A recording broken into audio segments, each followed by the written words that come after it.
सफलता मिलती नहीं, हासिल करना पड़ता है। स्टडी में मन लगता नहीं, लगाना पड़ता है। So hello friends, welcome to my YouTube channel book study. And आज हम एक बहुत ही ज़्यादा इंपॉर्टेंट बुक के बारे में जानेंगे, जिसके बारे में जान के आप डेफिनेटली उसे खरीद लेंगे और उसे पढ़ेंगे भी जरूर। बहुत ही ज़्यादा इंस्पायरिंग और बहुत ही ज़्यादा अच्छी है। शायद इसे देख के या इसके बारे में पढ़ के, रिव्यू ही देख के आप काफ़ी ज़्यादा शायद दुखी हो जाएँ। एंड पढ़ने के बाद तो शायद अंदाज़ा भी नहीं लगा सकते, क्योंकि मैं तो बहुत दुखी हुई हूँ पढ़ के। और पता था मुझे, लेकिन ज़्यादा कुछ बारे में इस बुक के नहीं पता था, लेकिन इसके बारे में जान के पढ़ के तो काफ़ी ज़्यादा आपको पता है, पूरी बुक के बारे में पता ही चल जाता है। तो फ्रेंड्स, अगर आप भी जानना चाहते हैं इस बुक के बारे में कि क्या इसकी स्टोरी किसके द्वारा लिखी गई है, तो हमारे वीडियो को पूरा देखिए। चलिए स्टार्ट करते हैं।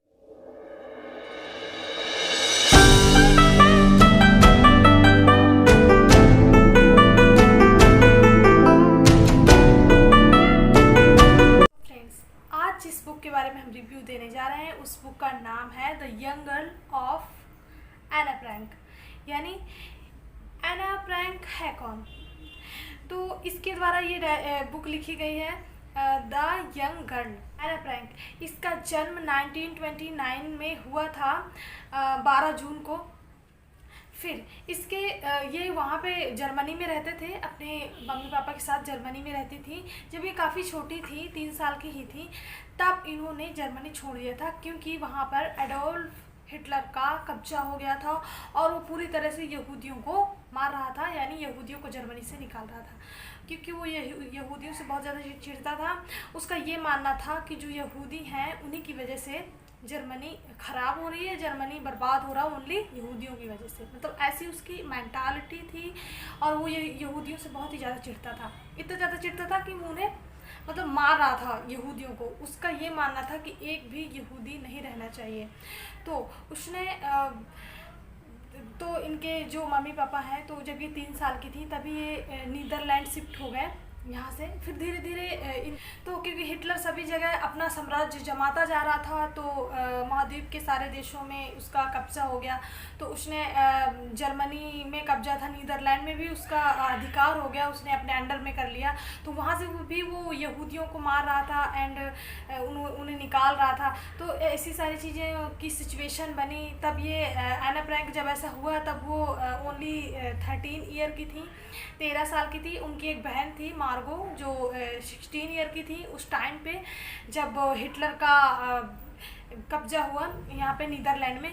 तो उनके जो पिता हैं, तो उनके जो एक दोस्त हैं, तो उन्होंने क्योंकि ये भी यहूदी थी, एना फ्रैंक एक यहूदी थी, तो इन्होंने, इनके फ्रेंड्स थे, जो इनके पिता के फ्रेंड्स थे, इन्हें एक अपार्टमेंट दिया जहाँ के इनके पिता काम करते थे, अच्छे बिजनेसमैन भी थे।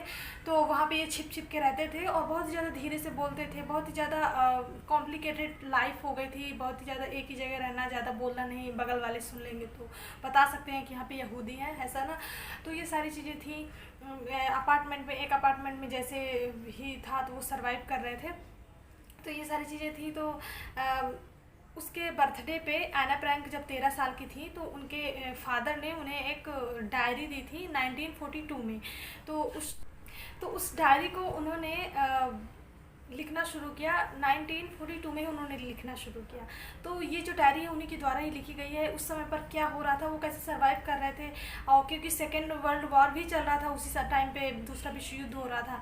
तो ये सारी चीज़ें कि मतलब जब आप इनकी डायरी पढ़ेंगे तो कितनी मैच्योर एंड कितनी ज़्यादा इंटेलिजेंट लड़की थी। मतलब इतनी छोटी उम्र में कैसे इतना ज़्यादा अच्छे तरीके से लिख सकती, एक्सप्लेन कर सकती है सारी चीज़ें। मतलब ऐसा लगता है जैसे किसी बहुत ही ज़्यादा पढ़े लिखे आदमी ने या बहुत ज़्यादा टैलेंटेड पर्सन द्वारा लिखी गई हो। तो बहुत ही ज़्यादा अच्छी डायरी है इनकी। तो जो इन्होंने अपने लाइफ के बारे में लिखा, क्या वहाँ कैसे चल रहा था, कैसे यहूदियों को मारा जा रहा था, सेकेंड वर्ल्ड वॉर चल रहा था, अब वो कैसे सरवाइव कर रहे थे, ये सारी चीज़ें थी। तो अब वो कैसे बोर हो रहे थे अपार्टमेंट में, यहाँ तक कि वो अपनी बहन की लड़ाइयाँ भी उसमें लिखी हुई हैं। बहुत ही ज़्यादा, बहुत ही ज़्यादा अच्छी भी है डायरी एंड दुखद भी है। इससे दुखी भी होंगे आप पढ़ के। तो ये सारी चीज़ें थी। तो जब ये इसमें सारी चीज़ें बताया जाता है कि कैसे वहाँ पे रह रही होती हैं। कुछ दिन टाइम बीतता है, फिर 1945 में हाँ, 1945 में किसी के द्वारा बता दिया जाता है, धोखा देना जैसे कह सकते हैं कि यहाँ पे यहूदी रहते हैं, तो जो जर्मन सैनिक थे, जर्मन पुलिस सैनिक थे, तो उनके द्वारा इन्हें अरेस्ट कर लिया जाता है। उस टाइम पे ये अपने पापा से अलग हो जाती हैं, उसी टाइम पे वो अलग हो जाते हैं और ये अलग हो जाती हैं, क्योंकि हिटलर ने यहूदियों को मारने के लिए एक कॉन्सेंट्रेशन कैंप चलाया था, वो बनवाया था। तो वहाँ पे क्या करते थे कि सारे यहूदियों को एक साथ डाल दिया जाता था। जैसे कि अगर 100 यहूदियों की जगह है तो वहाँ पे आप समझ लीजिए कि 150-200 यहूदियों को घुसेड़ दिया जाता था। एंड वहाँ पे इतना ज़्यादा, क्योंकि एक ही साथ उन्हें डाल दिया जाता था, ना खाना दिया जाता था, ना पानी दिया जाता था, और जहरीली गैस, कई सारे उनके ऑप्शन थे उन्हें मारने के लिए। उनका एक इंटेंशन था कि इनको मारना है। तो वहीं पे कंसंट्रेशन कैंप में इन्हें भी ले जाया जाता है।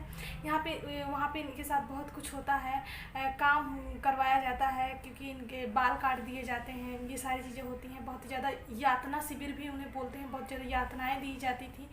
तो ये सारी चीज़ें वहाँ पे होती थी। तो इनकी माँ जो होती हैं तो वो तो कंसंट्रेशन कैंप में ही ख़त्म हो जाती हैं। और फिर ये इनकी मार्गो बहन, वो भी क्योंकि बहुत ज़्यादा ठंड होती है और वहाँ पे इनके पास कपड़े नहीं होते, और लेटने के लिए ओनली एक लकड़ी की बेंच टाइप होती है, तो उसमें एक कंबल भी दिया जाता है जिसमें कीड़े मकोड़े लगे रहते हैं। तो उनसे क्योंकि बहुत सारी बीमारियां फैलती हैं, तो इनकी जो बहन होती है मार्गो, तो वो ख़त्म हो जाती हैं, फिर ये अकेले बचती हैं। एंड लास्ट में 1945 में इनकी भी डेथ हो जाती है। तो करोड़ों यहूदियों को मारा गया, नरसंहार किया गया हिटलर के द्वारा। तो ये सारी चीज़ें इसमें आपको इस बुक को पढ़ के पता चलेंगी। एंड इसके बारे में मूवी भी बन चुकी है, एना फ्रैंक के बारे में। बहुत ही ज़्यादा इसके साथ गलत हुआ, इस लड़की के साथ, एना फ्रैंक के साथ बहुत ज़्यादा गलत हुआ। उनकी ज़िंदगी बहुत ज़्यादा, उनकी मौत बहुत ज़्यादा दुखद हुई, बहुत ही ज़्यादा, जिसे कहते हैं कि कितनी दर्द से गुजरी होंगी वो, है ना।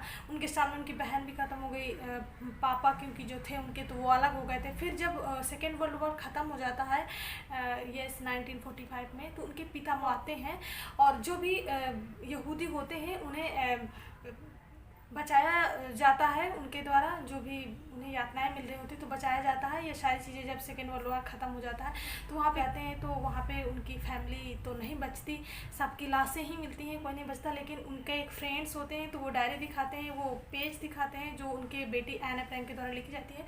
तो 1947 में उनके पापा ने इससे पब्लिश करवाई। 70 लैंग्वेज में इस बुक को ट्रांसलेट किया गया है। एंड बहुत ही ज़्यादा मिलियन में इसकी बिक्री हुई है, बहुत ही ज़्यादा पॉपुलर बुक बन गई थी ये। पहले तो काफ़ी ज़्यादा पब्लिश होने में प्रॉब्लम हुई, जर्मनी में ही काफ़ी ज़्यादा, मतलब ऐसा नहीं था कि कह रहे थे इसकी हैंड राइटिंग बहुत ज़्यादा सही नहीं है, समझ में नहीं ऐसा, लेकिन बाद में उन्होंने भी पब्लिश किया। एंड ये बुक बहुत ही ज़्यादा मोस्ट इम्पोर्टेंट बुक बन गई। इसे बहुत ही ज़्यादा लोगों ने पढ़ा, बहुत ज़्यादा पॉपुलर हो गई। एंड आज सब लोग एना फ्रैंक के बारे में जानने में लगे। एक छोटी सी लड़की 15 साल की थी जब वो ख़त्म हो गई। एंड 15 साल में उनकी लाइफ ख़त्म हो गई। 42 से उन्होंने लिखना शुरू किया, 45 तक उन्होंने लिखा। जो भी लिखा तो उसमें उनका सारी जीवनी इस बुक में है, तो आप इसे ज़रूर पढ़िए। और हाँ, इसकी मूवी मेरे डिस्क्रिप्शन में आपको मिल जाएगी, अगर आप देखना चाहते हैं तो उसे भी ज़रूर देखिएगा। और इस बुक को ज़रूर पढ़िए फ्रेंड्स, बहुत ही अच्छी है। आप अगर एक बार पढ़ेंगे तो आपको पता चलेगा कि कितना बुरा हुआ था उस टाइम पर हिटलर ने किया था यहूदियों के साथ। और हाँ, नरसंहार, यहूदियों के नरसंहार को हॉलोकॉस्ट का नाम दिया गया, जिसकी बेस्ट इंट्रोडक्शन देती है ये डायरी। हॉलोकॉस्ट का बेस्ट स्टोरी हॉलोकॉस्ट की बताती है ये डायरी, जो कि एना फ्रैंक के द्वारा लिखी गई है। सो फ्रेंड्स, अगर आपको मेरी वीडियो अच्छी लगी हो तो इसे लाइक कीजिए, सब्सक्राइब कीजिए, शेयर कीजिए। एंड हाँ, मेरे इंस्टाग्राम में मुझे फॉलो कीजिए, उसमें मैं कौन सी वीडियो बनाने वाली हूँ और एंड वो किस टॉपिक पे है तो वो मैं वहाँ पे पहले बता देती हूँ। सो फ्रेंड्स, आज के लिए इतना ही, मिलते हैं अगली वीडियो में। नमस्ते।